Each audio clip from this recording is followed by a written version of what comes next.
Thank you so much for being here with us today in a Saturday afternoon, right? So only true literature enthusiasts would do that. So we're very glad to have you all here with us. And our class today is designed to show you how our method works in here at a book a month. It is part of one of our courses called short stories, right? So in which students read one short story every week, and then discuss with colleagues and with us, right? So can you go ahead, Anna? So just very briefly to introduce ourselves, I am Audio. I'm a PhD in literature, and I'm one of the teachers here at A Book a Month, and I also host a podcast called Literatura Viral. It is in Portuguese, and you can find it in any platform, Spotify or YouTube, whatever. And it's about how medicine and literature are intertwined, so it's a little bit different from what we do here in A Book a Month. And then the teacher who will be teaching today is Anna. Anna is a PhD in literature as well, in comparative literature. She took her degree in the UFPR, so the Federal University of Paraná, but also with an exchange at the University of Potsdam in Germany. And she did a postdoc in the Mesilla Center in São Paulo that was attached to the University of São Paulo, to USP, right?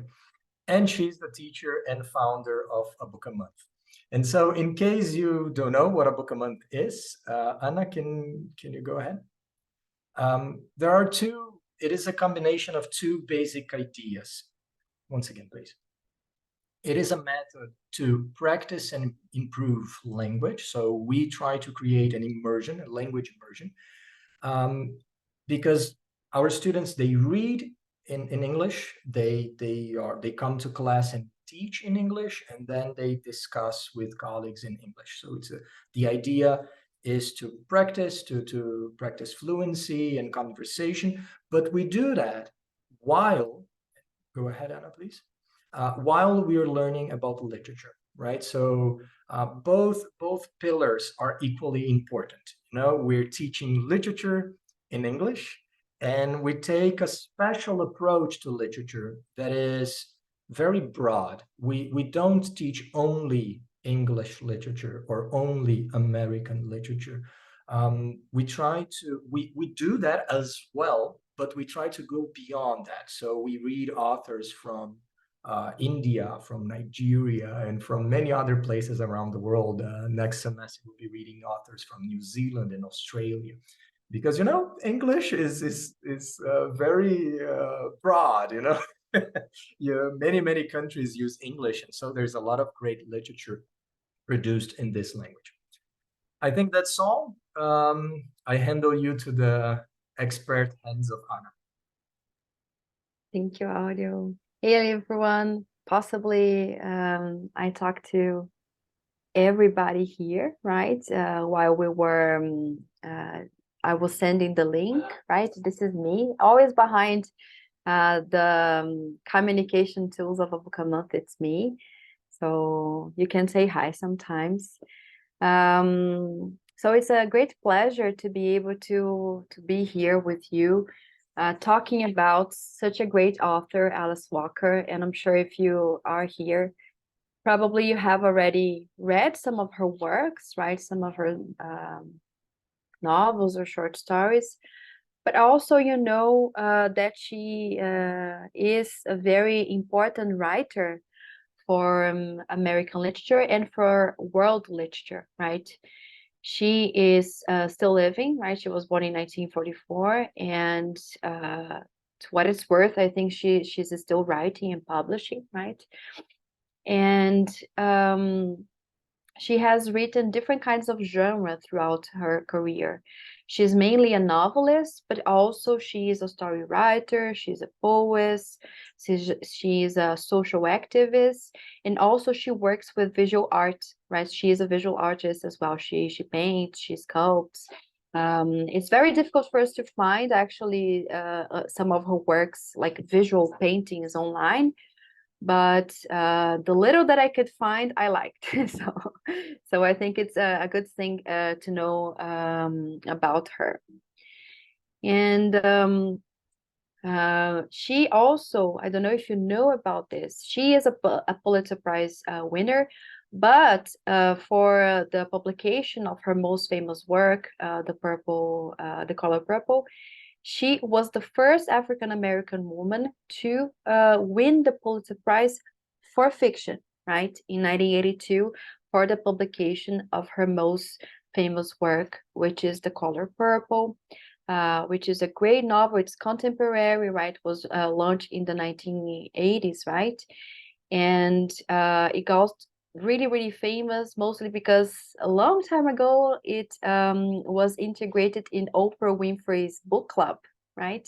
And Oprah Winfrey, she herself starred in the film of which is based on the story, together with Whoopi Goldberg. So it became like a hit at the time. And it's a story which is really beautiful in many senses, is very touching.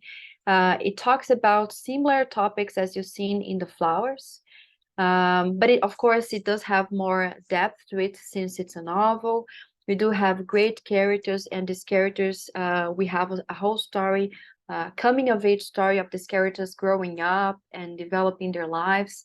And it's a story about discrimination, racism, yes, but it also is about sisterhood, it's about motherhood, it's about companionship, and it's about everything that is connected to what is most dear to the works of Alice Walker. I think she's a fascinating author for all purposes, and maybe if you haven't read her work before, the first contact with The Flowers, probably for you, I think it's a great way to start in her work, right? The Flowers is very short, concise, but also very effective, right? As it means as the kind of short story which it is. And when I say that she was the first Pulitzer Prize winner, like African American Pulitzer Prize winner for fiction, is because we do have also the first African American woman to win the Pulitzer, period, right? She got Gwendolyn Brooks. This is the woman who you see here in the picture. She got the Pulitzer Prize for poetry in the 1950s. And together with Toni Morrison, for instance, that casually we are reading her this week in the short stories course. We read her own short story, her only short story written in her whole career, which is Recitative. Toni Morrison also was the first African-American woman to win the Nobel Prize, right? So we have a triad of amazing women writers, Black writers, who have contributed significantly to the history of world literature and to the history of American literature, right? All of these writers, they write in English. So I highly recommend, if you haven't read any of them before, like Gwendolyn Brooks or Toni Morrison, I highly recommend getting exposed to their work. Other works by Alice Walker, of course, I think that most of her work is a bit overshadowed by the publication of The Color Purple, but she has written a lot, right? Many short stories, many compilations, but also many novels, right? The ones that you see here, they are ordered chronologically, starting from The Third Life of Grange Copeland, Meridian, The Temple of My Familiar, Possessing the Secret of Joy. All of these works are amazing, highly recommended. I'm still in the process of reading her whole oeuvre, but I'll get there someday, right? I think she's a fascinating author. And if you are looking for reading recommendations, you can take notes, you can take a picture of the slides here, and or ask us for more recommendations and we can give it to you. And besides all this, we know that also Alice Walker, she is an activist, right? Her whole life was also dedicated to social activism. This is a recent picture of her. And she has also dedicated her career, her writing career, and her career as an artist into creating pieces of literature fiction, but also associated with illustration, in order to fight against inequality, fight against discrimination and racism, right? Not only in the US, but also in other places. For instance, we have this volume here called Art Against Apartheid, Works for Freedom, with an introduction by her, right? But she was the one of the ones who have organized this volume, and it's a volume which combines the written word and illustrations as well, right? So this publication specifically is dialoguing with the apartheid in South Africa, which was the racial segregation under the all-white government of South Africa, right? Segregation of places that certain people could go, the direction of where Black people could inhabit in the country, right? Which kind of physical spaces they could actually occupy. So, I mean, it's really up to date, the kind of discussion that she does. And she was also deeply involved in the movement Black Lives Matter, right? She's still active. She's still part of everything that is going on in the world. So she is what we could say like a humanist, right? She goes in different kinds of areas, and she takes great part in all of these areas which are important for her as an individual. And let's talk about The Flowers, which is a story published in 1973. The story, it was published as part of this volume called In Love and Trouble, Stories of Black Women, right? So there are many short stories which they more or less talk about similar topics. And there is also another story that we discussed, which is also part of the same volume we discussed in the beginning of the year in our course Short Stories, which is called To Hell with Dying. If by any chance you are interested in reading it, you can talk to me, I can send it to you. But this one I wanted to show, and I included it in the presentation because there is one particularity which I find very remarkable about the story, because it was published in this volume, which is aimed not for only for adults, but also for kids, right? With illustrations by Catherine Dieter. And I have the link to this book for if you want to access it in archive.org, which is a digital library. It doesn't infringe copyright because it's a library you borrow and you return, right? And I can send it to you because the illustrations are beautiful, the short story is beautiful, and it corroborates to the fact that Alice Walker is also a visual artist, right? She was part of the process. She dialogued intensely with Catherine Dieter during the preparation of this volume, and it shows the sensibility, right? And then also it shows something else, which I'm sure you notice. Also in To Hell with Dying, we have a story which features a child, right? Which is something that appears recurrently in her work. And the stories, the literature through the perspective of children is also very common in other works by very important writers like Maya Angelou, like Toni Morrison herself, Harper Lee with To Kill a Mockingbird, and Carson McCullers with The Heart is a Lonely Hunter, all talking about this idea of coming of age, of growing up in the deep south of the US, and also having interaction with racism, with discrimination, and other topics that we see appearing a lot in this work. And when we think about the title and what flowers are, right? When we first get acquainted with the story without knowing the content, might think, okay, flowers, right? After reading the story, usually we tend to associate flowers with something which is really positive, with it's a kind of device that is material, that is natural, and that is used to gift people, right? To bring perfume, to bring as a gift, to bring as a synonym of health, right? But then in this story, we have it being portrayed with a different kind of sense, right? With a way also to pay homage to the dead, but also as a vehicle for a little girl to lose her innocence when she gets in contact with a black dead man, right?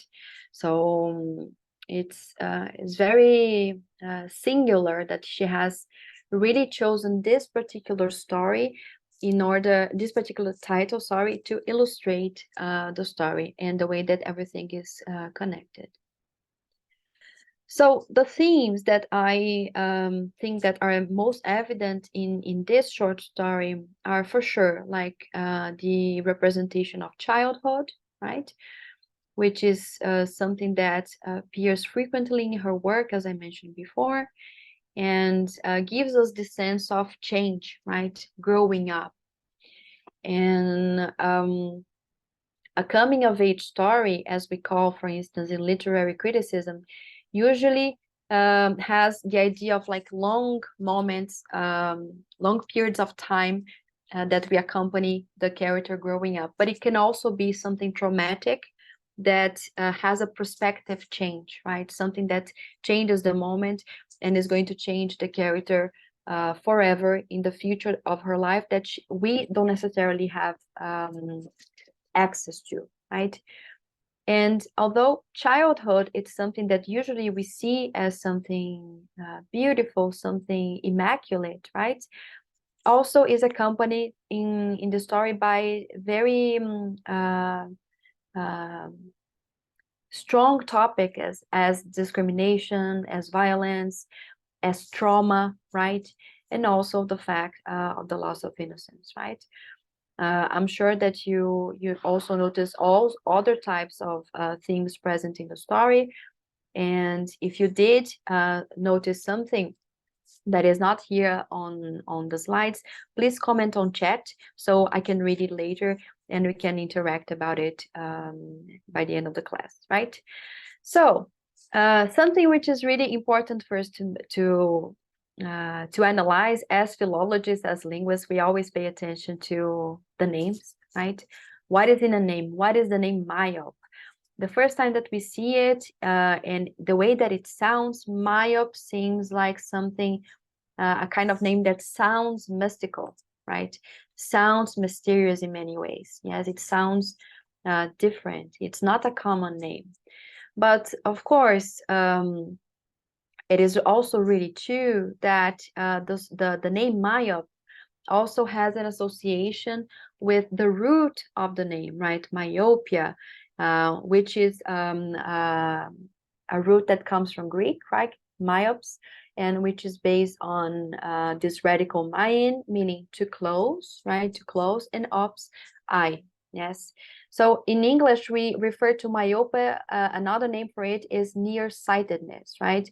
Because myopia is the impossibility of seeing clearly what is far away, right? This is the definition. I am nearsighted. Without my contact lenses, I cannot see what is far from me. Yes. And I invite you to think of what does this mean in connection to the story and Maya herself. She's a child. She's mainly concentrated in her present, in what she's doing at the moment. And she, for the time being, she's unable to see what is coming ahead for her in the future. She sees the present. She sees what is near her. So this is also a way to refer metaphorically to the meaning of the work. And I always like to start the analysis by reading the opening lines. I always think it's a great way to analyze the beginning of the text, mostly because writers, they spend a lot of time working the first paragraph, right? Because it's going to be the first contact that the reader has with the text. So it's really meaningful. I even have a few videos, a series of videos on Instagram, which I read the first opening lines of very famous works, because I think it's the key for us to understand the setting, the character, and also possibly some hints of what is going to happen in the story. Yes. So the opening lines, they begin as such. It seemed to Maya, as she skipped slightly from the hen house to pig pen to smoke house, that the days had never been as beautiful as these. The air held a keenness that made her nose twitch.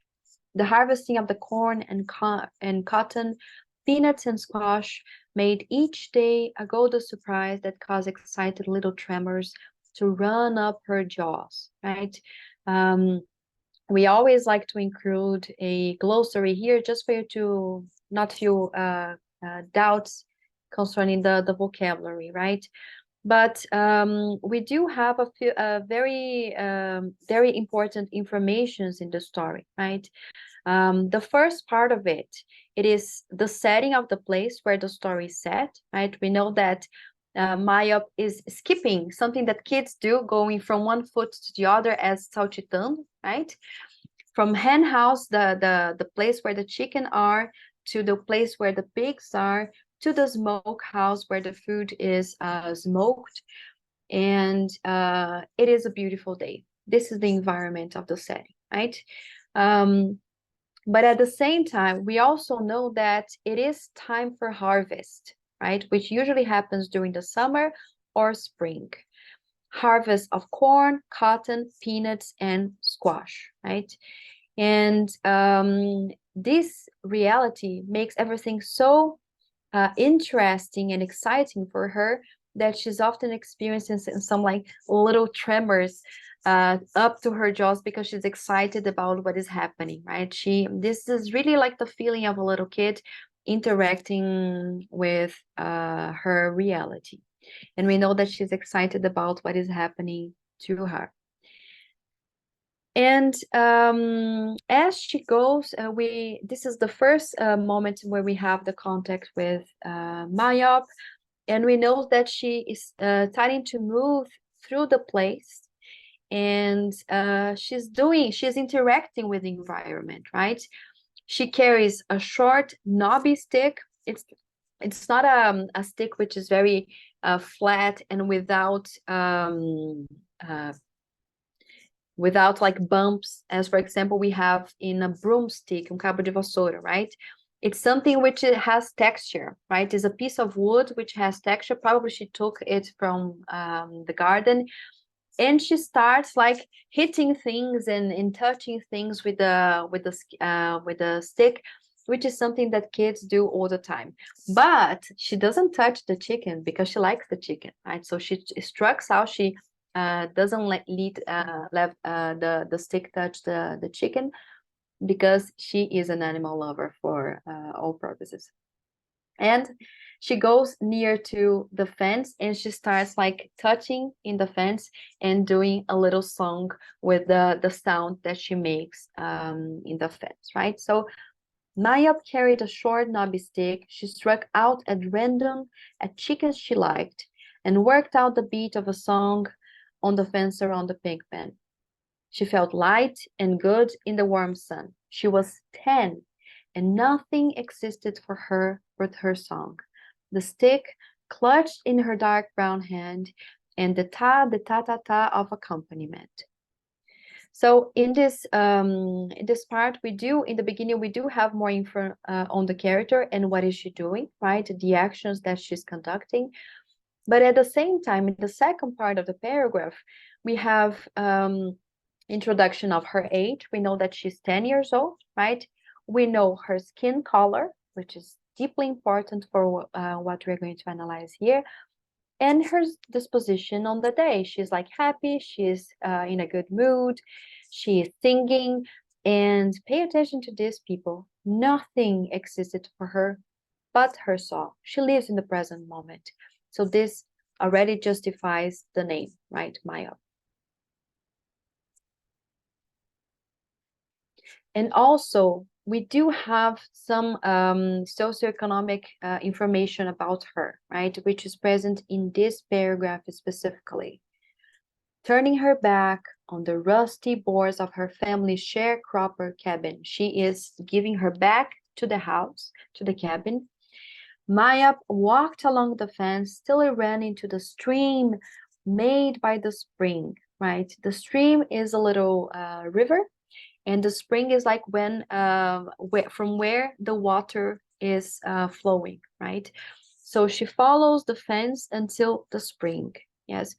But what is really important for us here, for us to understand who Maya is and what is her condition, and what is her family like, and more about her socioeconomic situation, we do have this information here, which is her family's sharecropper cabin, right? This is actually a very small detail, but it says a lot about the fact that sharecropper or sharecropping was an activity that was deeply common following the American Civil War and the abolition of slavery. Most free people lacked land and money, and they had to continue working for white plantation owners. Something that is very common and very similar to what happened in Brazil, for example.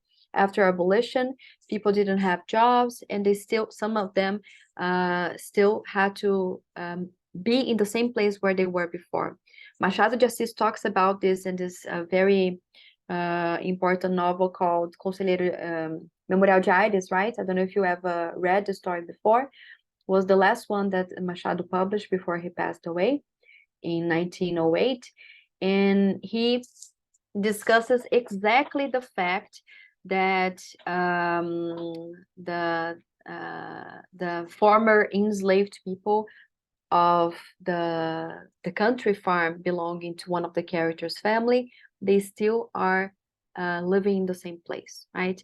So this is more the dynamics that still continues to happen after the abolition in the US. And what happens, this is like a mode of working. The landowners, they serve the capital and the land, and also the place where they're going to live. So the sharecropper cabin is usually donated. No, they are rented by the landowners, who let the families who are harvesting for them to live there for the period of when it's necessary. And of course, the people who are living there, they have to pay like outrageous amounts for this right to live in this land, right, while they are working, right? So of course the conditions are very inappropriate. And as you see in the image, they're harvesting cotton, right? Exactly what Mayop mentions in Alice Walker mentions in the narrative, right? So this is an evidence of who is what is Mayop's family like, and who are they? What is their social rank? What is their race? And what is their story? Something that is not mentioned in the narrative, but it's deeply important for us to understand the course of the narrative, right?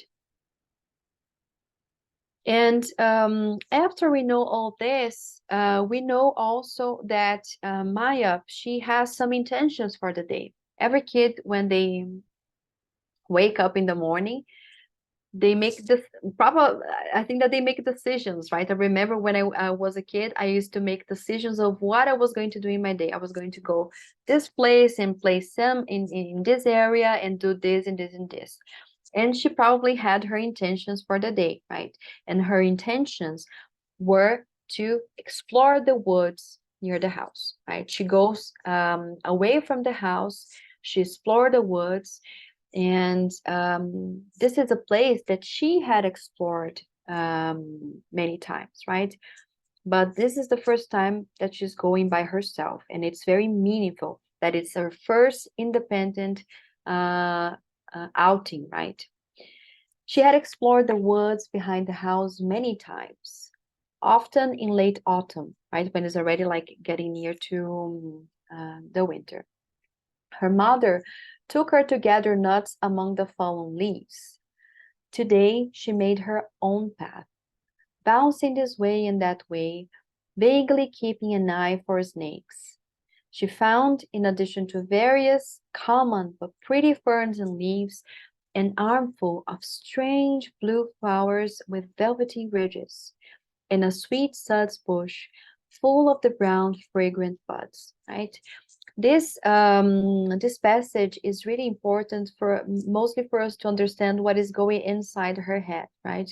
And also for the symbolism of it.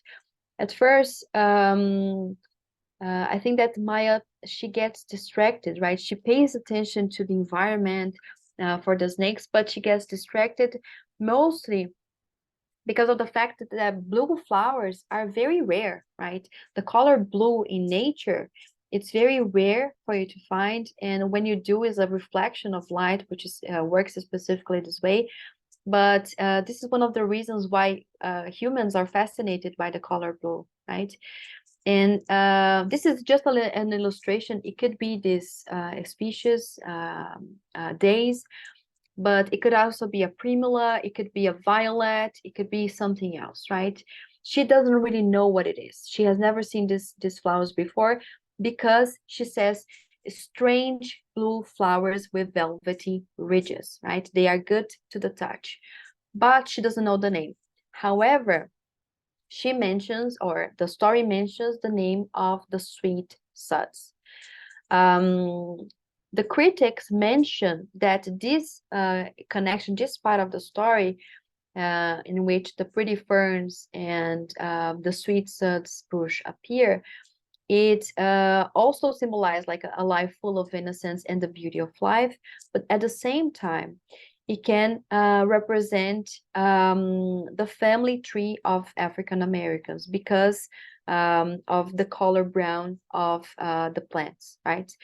So it could be, right? It could be the fact that the symbolism behind it, it would be a connection saying what is going ahead of her, right? She gets distracted with the blue strange flowers, but then something in the future, in a few minutes, she's going to find something which is going to change her life, possibly forever, right?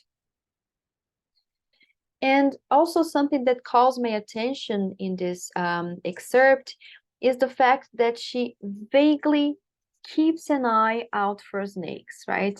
And I mean, the rule when you live in rural areas, I was brought up in a farm, and my mom always used to tell me, pay attention to snakes, right? And she probably knows that, right? But why does the author insert this here, right? Keeping an eye out for snakes, right? I think it's very symbolic in a sense that this place is going to be the place in which she's going to lose her innocence, that she's going to face a situation which is very challenging for her emotionally and psychologically, right? In this sense, it could refer back to the biblical Edenic scene where you have the serpent and you have the first sin, and it's a scene which symbolizes the loss of innocence as well, right? Of Adam and Eve, and the serpent is here as well. Again, casually, this week in the short stories course, the people who are my students who are here, you will remember from Recitative, right? From the short story by Toni Morrison, which is also through the perspective of two children, right? 8-year-old children, and also they face a traumatic experience. And where does it happen? In an orchard around apple trees, right? So the symbolism is very present. And I always tell my students, even if you are not religious or anything, like if you enjoy literature, you got to know the Bible, right? Because authors, they get references from the Bible all the time. Alice Walker does a lot. John Steinbeck does a lot. Many writers do, right? So it's always good to be in point with that as well. And after all of this happens, she starts to make her way back, right? She has already interacted with the space. She has played with the animals, played with the knobby stick. She has sung a song. She has enjoyed the sunlight. So she is about to go around the house and go like back to the house again, right? Back to the peacefulness of the morning. This is what the paragraph says. Maya began to circle back to the house, back to the peacefulness of the morning. Yes, because she was, of course, inside the woods. You don't have light in the woods because of the closed trees, right? But then something happens, right? It was then she stepped smack into his eyes. His, we don't know yet who is he. Her heel became lodged in the broken ridge between brow and nose. She reached down quickly, unafraid, to free herself. It was only when she saw his naked grin that she gave a little yelp or surprise, right? The grin is a smile, right? So she saw the naked grin, of course, without the lips already, because it's in decompose, a body decomposing, right? And she gives a little yelp. She's just like, and she gets surprised. But what is very interesting about this part is that she is unafraid, right? Which is something that I find, like, if it was me, Maya, I would have run back to the house to my mother, super scared. But this is not what she does, right? She seems to be a very curious kid.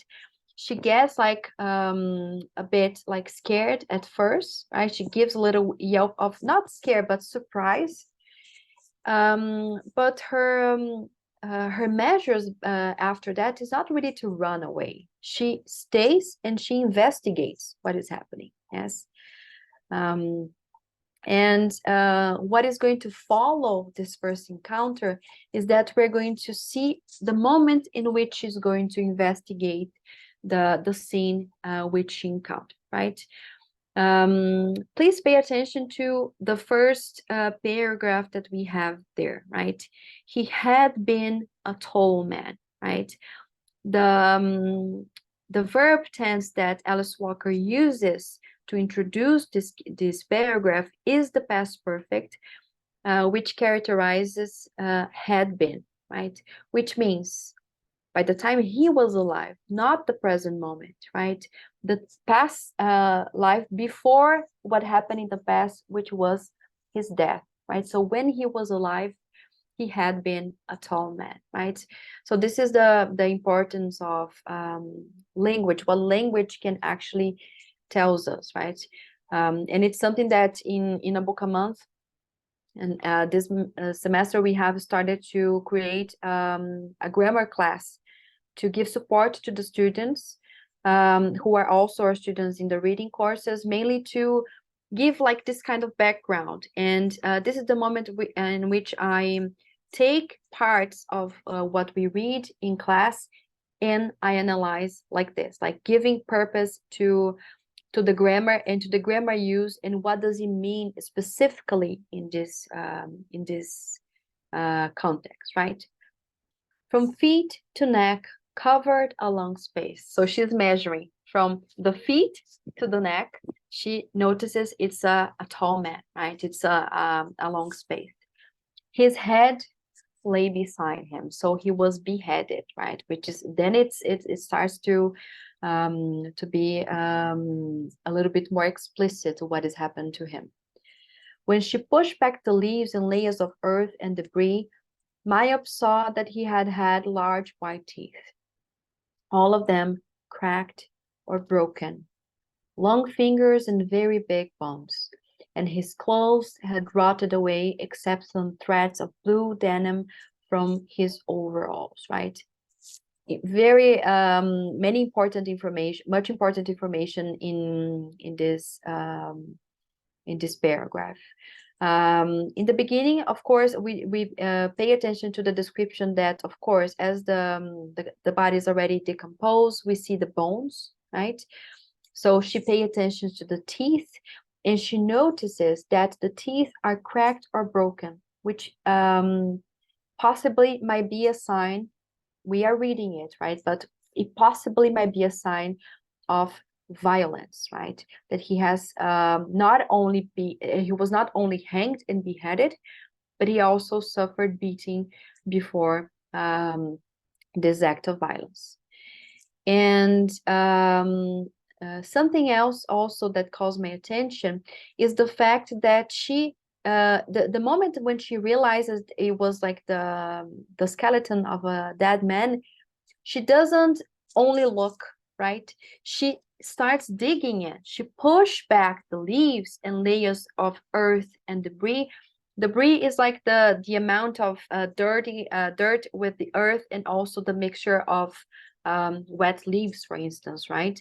So she removes it in order to see better, right? So at the moment, we as readers, we're thinking, go home, girl, don't do that, right?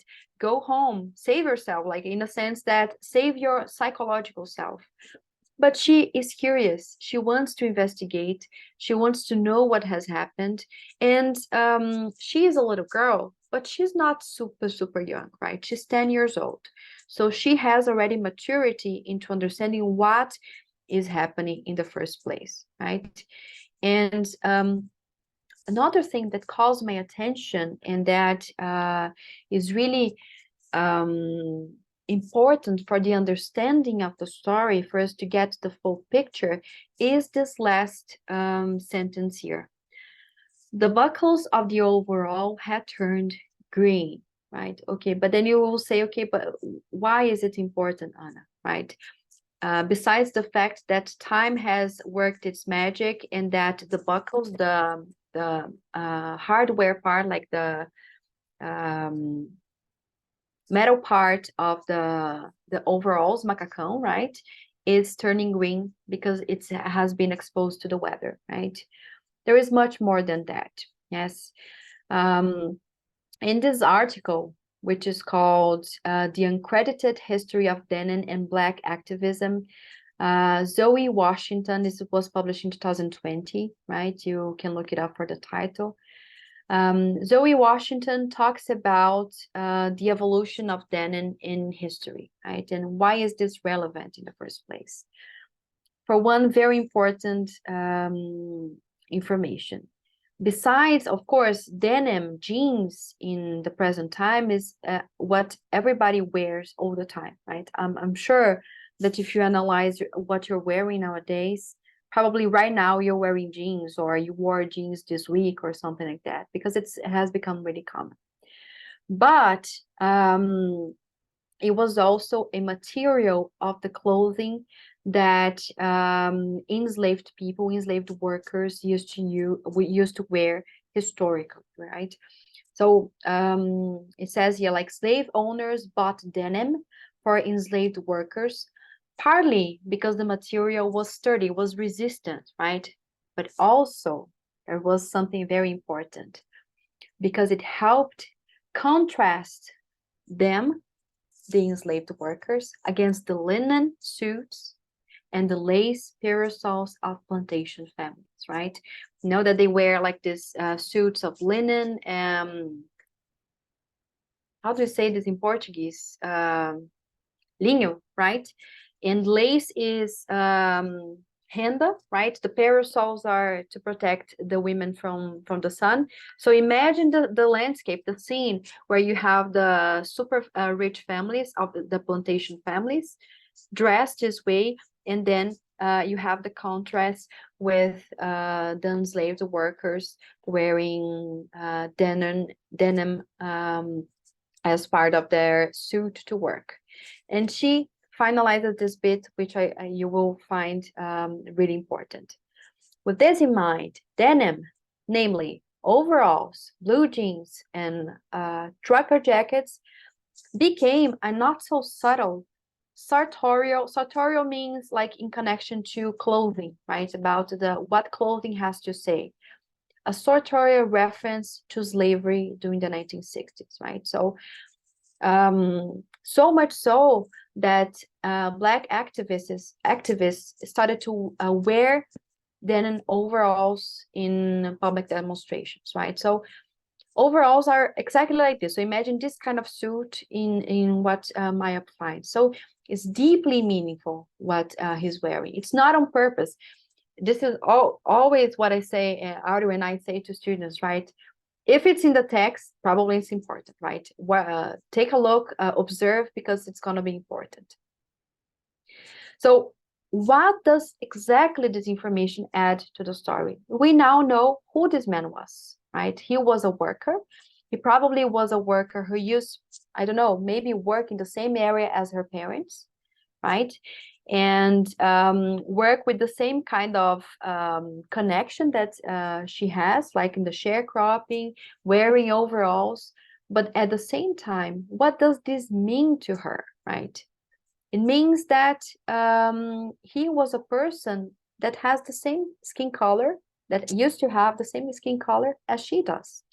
So what kind of contrast can a little kid has, what kind of interpretation can she have from that, right? Probably she understands that he suffered violence because of his skin color. What does this mean to her? Probably it could happen to her in her future as well, right? So this is why it's so strong.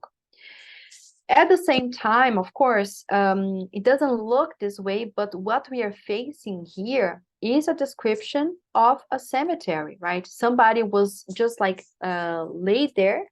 Nobody went to the trouble to dig in and build a grave for him. But it sounds like terrifying, right? For a little kid to find that, right? This is why I chose this image, mostly because we have the body exposed, right? So it seems gore. It seems gothic in the same sense. But at the same time, this is not how she finds things, right? She finds it with the flowers.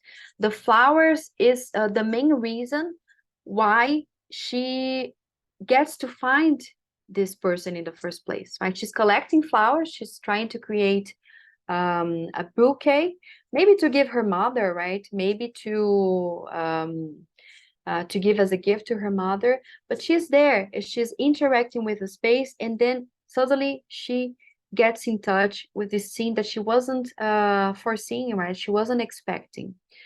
So see the sensibility of the author to put the two contrasting things together, right? Something that is horrific with something that is beautiful, that is like it has like the idea of beauty associated with it. And after this moment, this is when she, after she understood what was happening, because she understands, right? Maya gazed around the spot with interest. She continues to be interested and curious about what is happening, right? Very near where she stepped into the head was a wild pink rose, and she picked it. To add to her bundle, she noticed a raised mound, a ring, right? A mound is like an elevation, right? Like a mount around the rose's root. It was the rotted remains of a noose of a circle, a bit of shredding plow line, which is the rein to guide a plow horse, which is a horse which works the land, right?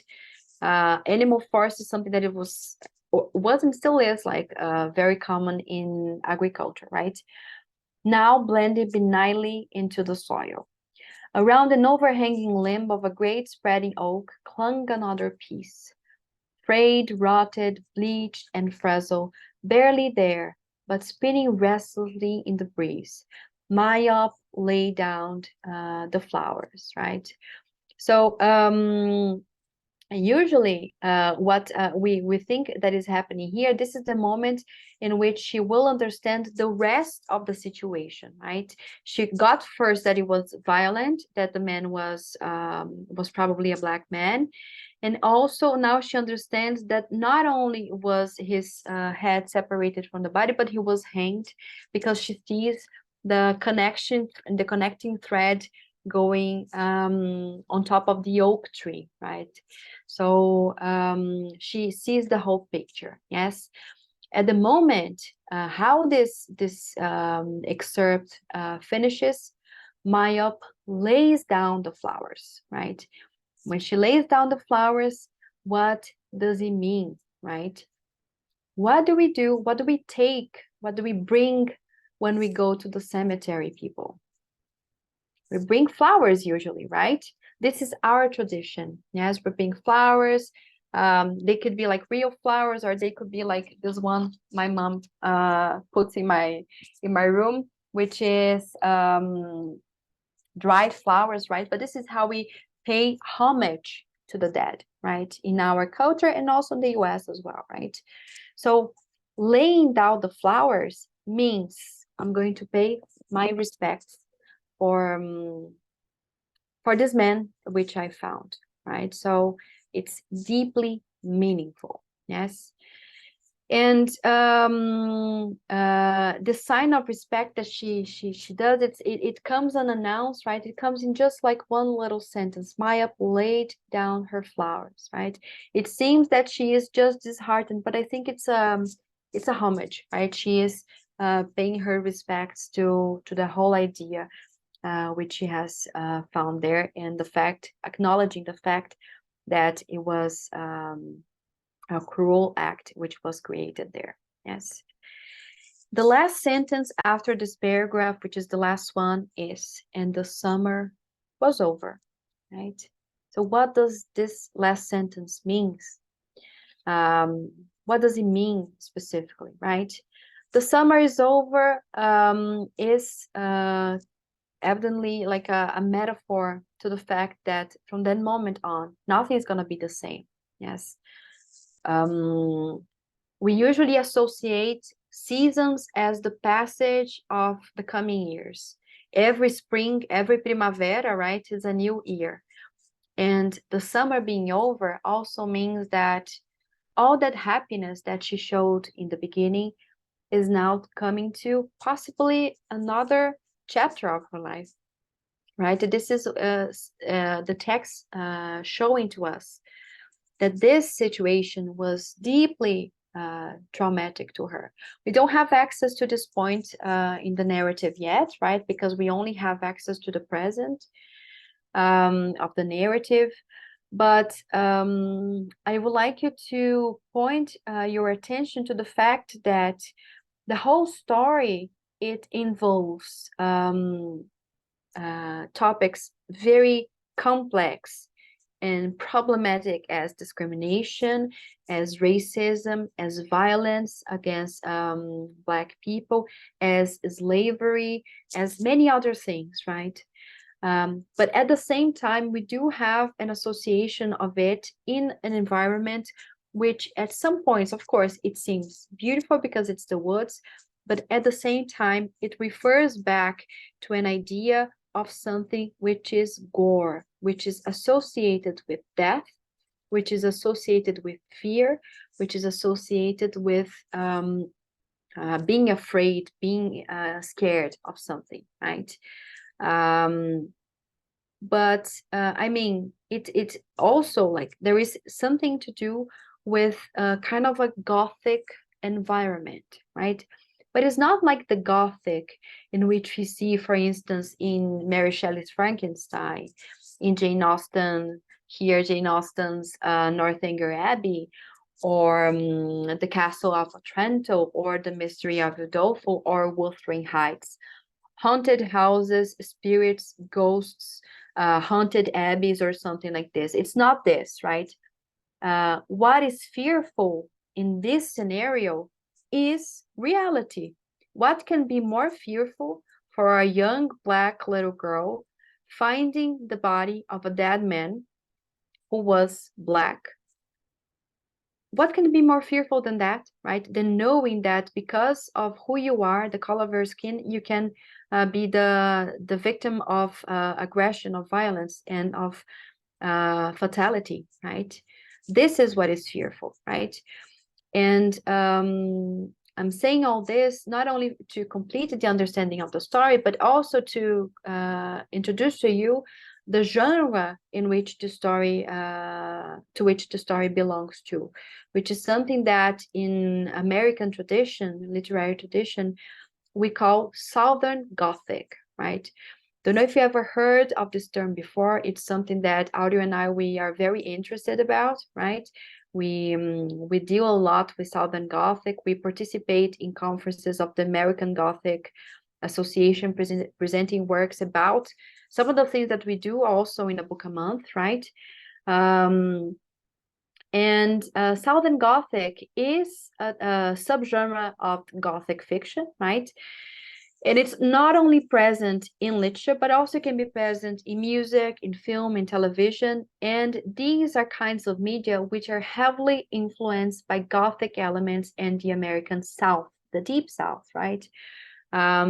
Which usually are environments which are inhabited by the memory of slavery, the memory of racism, the memory of intolerance, of inequality, and all of that. So common themes of Southern Gothic include storytelling of deeply flawed, disturbing, and eccentric character who may be involved in hoodoo, because of course the imagination also involves spirits and ghosts in some way, but it has to be connected to different kinds of traditions. Grotesque situations and other sinister events relating to stemming from poverty, alienation, crime, or violence. So the big threat here is not necessarily spirits or ghosts, but reality, right? So this is the deal. And probably you have already read other stories of Gothic fiction, but you didn't know that it was they were stories which belong to this kind of tradition. To Kill a Mockingbird, the beautiful novel by Harper Lee, O Sol é para Todos, as it was published in Portuguese, right? It's a great example of that, right? The character Boo Raleigh, it has like a kind of a sinister look, but also the idea of prejudice and intolerance in society is deeply presented in the story. Carson McCullers, a reading that I have just finished last week, The Heart is a Lonely Hunter, beautiful novel, it's super touching, super moving, and it has to do also with the idea of the similar terms as we see, for instance, in Alice Walker's novels and short story, right? Of course, the amazing Toni Morrison with Beloved. Beloved is a little bit more explicit concerning the ghostly appearances, right? But is also deeply connected to the history of slavery in the US, right?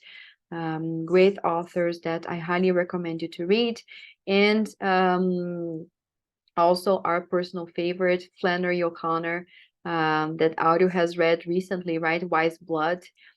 Is the kind of novel and writer who writes such things that you're just like, oh my God, how can she have such imagination, right? We cannot really, it's so bizarre, right? But it's so accurate with the memory of it, right? Which I think that it's really telling of what the genre feels like, yes? So think more about the genre, think more about what we have just read in Alice Walker stories. And I believe you will make a lot of associations with your own repertoire as readers, right? You will remember other examples of American literature that follow the same tradition, yes? So I end my class here. Audio, yes, if you want to say something. I would like to add something. We have to consider that this story is taking place in the Deep South, right? This is the place of Ku Klux Klan, for example, right? It is the place of extreme violence and highly institutionalized racism, right? So we can think about many events, the Tulsa riot, for example, of 1921, in which a black man was accused of raping a white woman.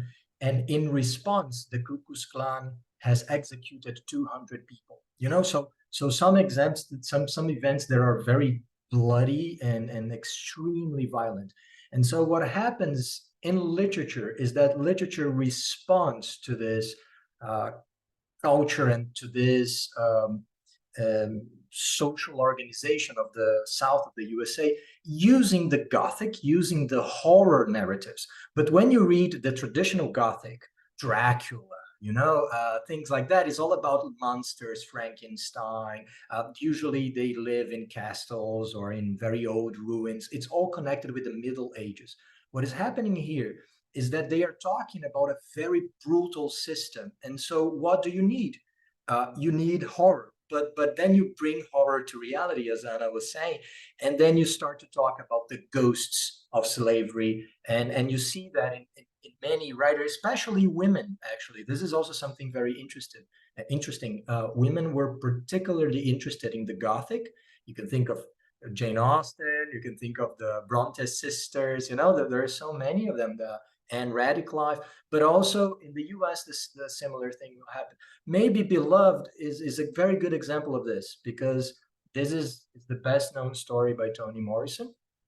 And in this story, we're reading about an enslaved woman that escapes captivity, and she has two kids. And when she's retaken after a few years, I think she's recaptured and brought back into slavery once again. And in the moment of recapture, she kills both her children.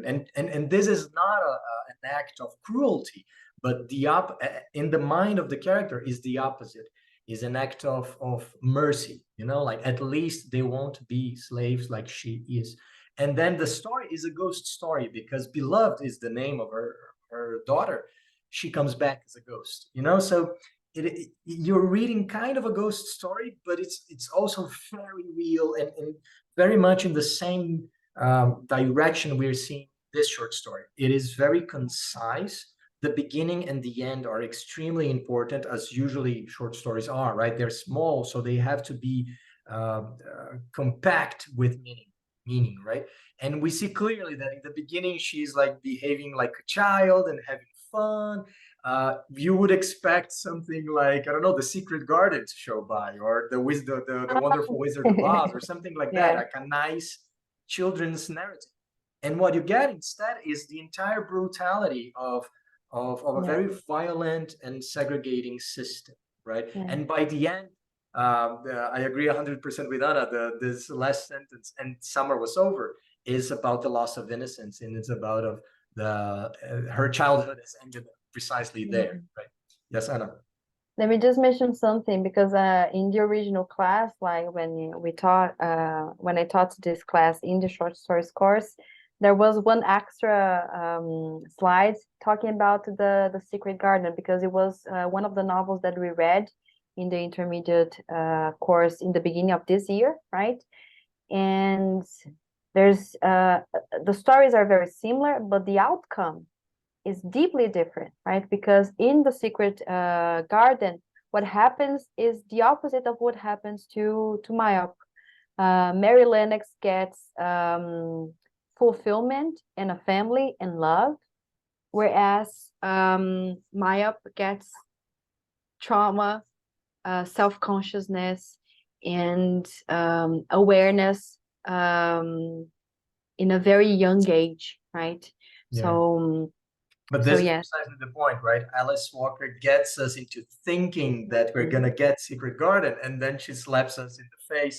yeah, The effect is increased by that, right? Because we have a very mhm, big contrast. We're expecting something lovey-dovey, and then we get a dead body of a man that was probably murdered, in yeah, gruesomely, perhaps, right? So, and mhm, nobody even cared to investigate or to, you know. yeah, So we get ultra violence rather than, but ultra also violence, it's yeah, happening outside the screen, because we don't see anything else. We just see the bones, right?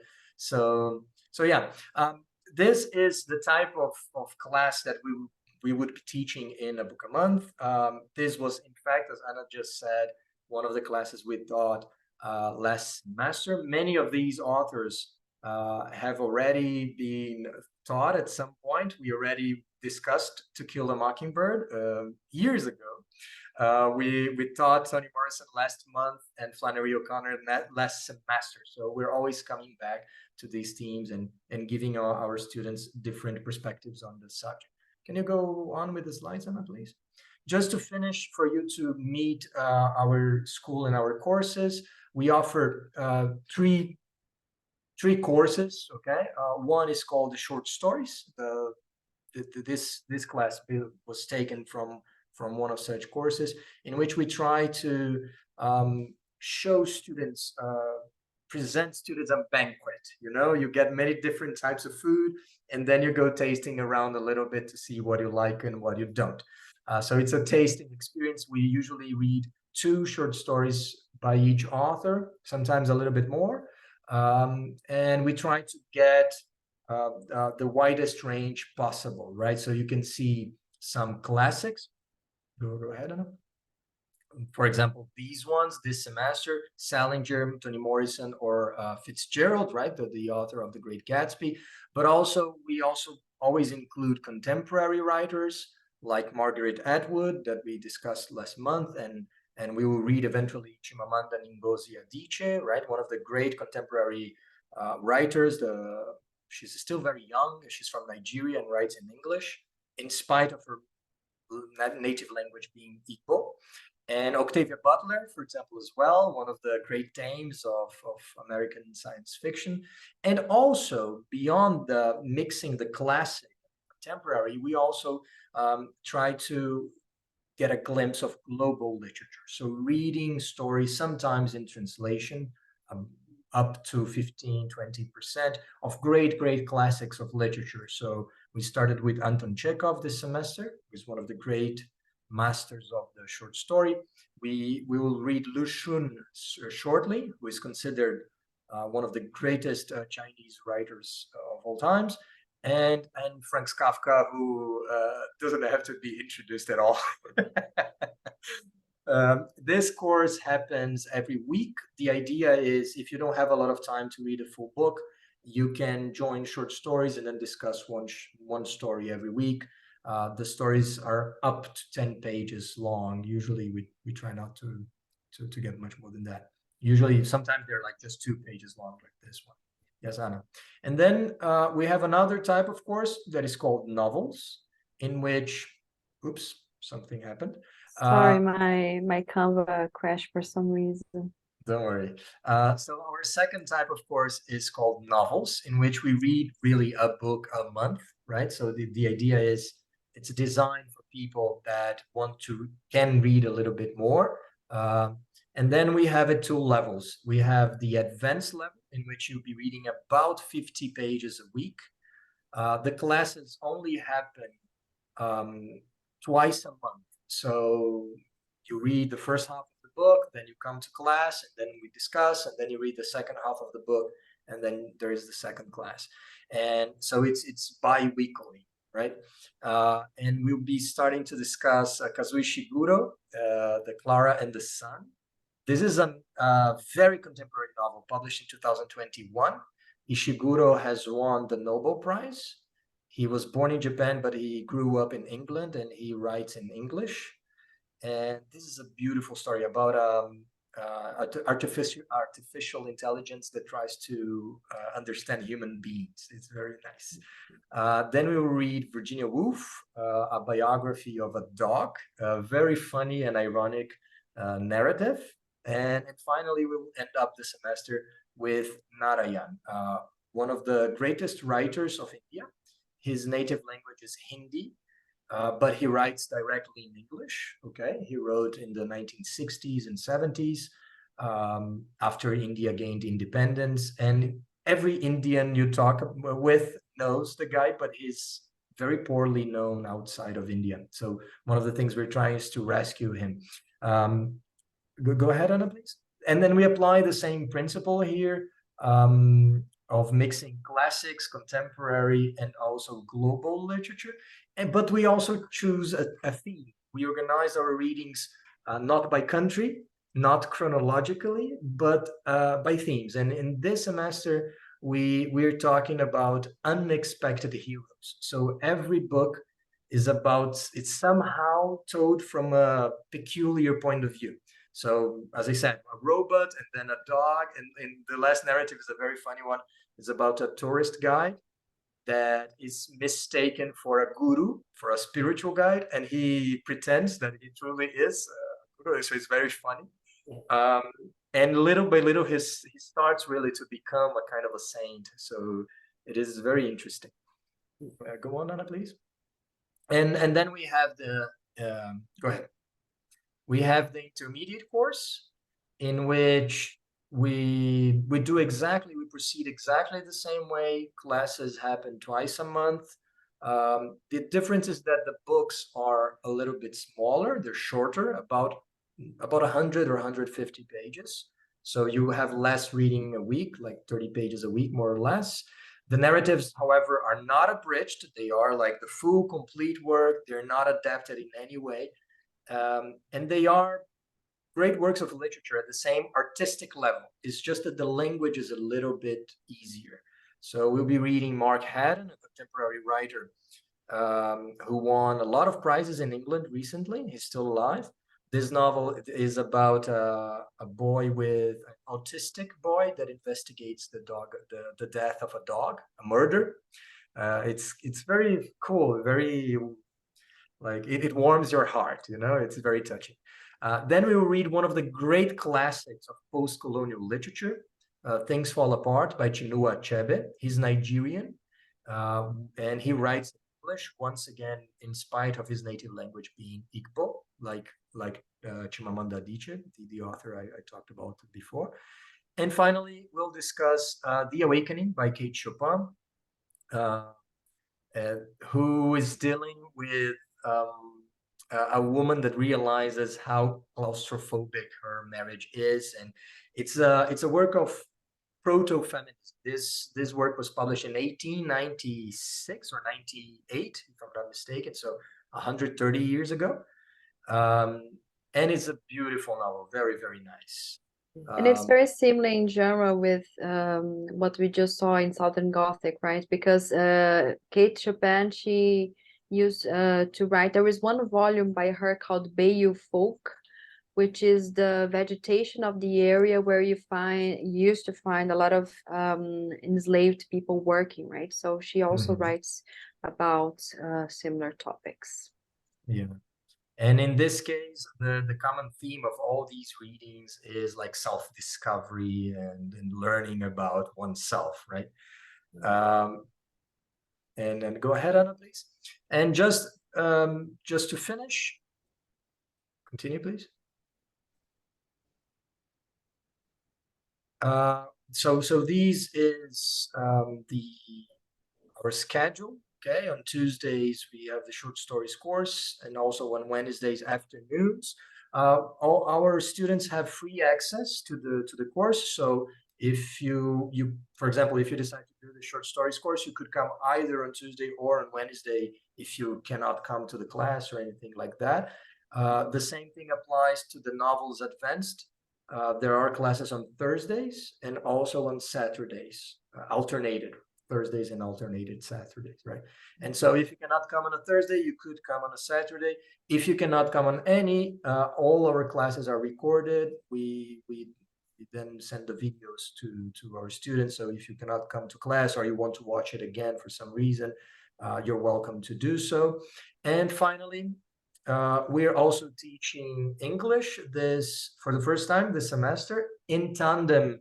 So as a complement to our literature courses, right? So this is meant to really accelerate the development of our students. And then Anna is teaching mostly grammar and working on reviewing and then revisiting many important topics in English learning, alongside with the reading, the discussions we do in the literature courses. Just one thing that I would like to mention. Also, people, from this semester on, we started to implement something that is new in a book a month, which is office hours, right? Like a plantão tira dúvidas that we offer twice or thrice a month, right? And usually it's for the people who sometimes have to miss a lot of classes. They always watch the recorded classes, but still they can maybe want to come in another one of the alternative days that we offer. And you can talk about your questions, either of concerning the readings or grammar, right? Also, it's another option. And we tend to consult with the students what they want to, when is better for them, so we can accommodate our time, our schedule, and also theirs. So this is also something to make it more diverse and flexible for you as well. And yes, and then Fatima, one of our students, has just reminded us something here in the chat. Thank you very much, Fatima. That we create also vocabulary lists to help our students read the works, right? So we give them out chapter by chapter sometimes, or the entire book, so you can have like a personalized vocabulary or a dictionary to help you guys reading, right? Someone has asked about where our students buy the books. It depends. We give our students a calendar with all the classes, all the readings, and also which editions we recommend. And then we give you links for the physical books when they are new, sometimes links for the used books, sometimes for audiobooks, if the books are available publicly, you know, if they have no copyrights, we give you the book, no problem. So there are many ways to find the text, and sometimes students exchange the books among themselves. So yeah. And I think that's all. These are the prices for the courses. If you, from now on, we have 3 months until the end of the year, right? So if you joined and paid monthly, these would be the prices for the courses that are that happen twice a month, the novels courses. But if you want to do any of the courses that is weekly, like the short stories, the price is 250. And if you're paying for the semester, actually this information is wrong there. I forgot to change it, sorry. Because if you pay for the entire semester before, we give students a discount, but this is not, I haven't changed here yeah, I haven't changed that. And plus, if students are interested in also taking English classes, you add up this cost 130 reais to whatever fee you're already paying in the short stories or in the novels course. And I think that's all, guys. Anna, go ahead. Thank you very much. You find any other information in Instagram or in our website, and you can always talk to us. It's a great pleasure to answer to you. Yes. Thank you so much for being with us on Saturday afternoon. Let me read the chat. I haven't read anything that you wrote. Sorry. And if you have any questions, please. Questions, comments, whatever you want to say.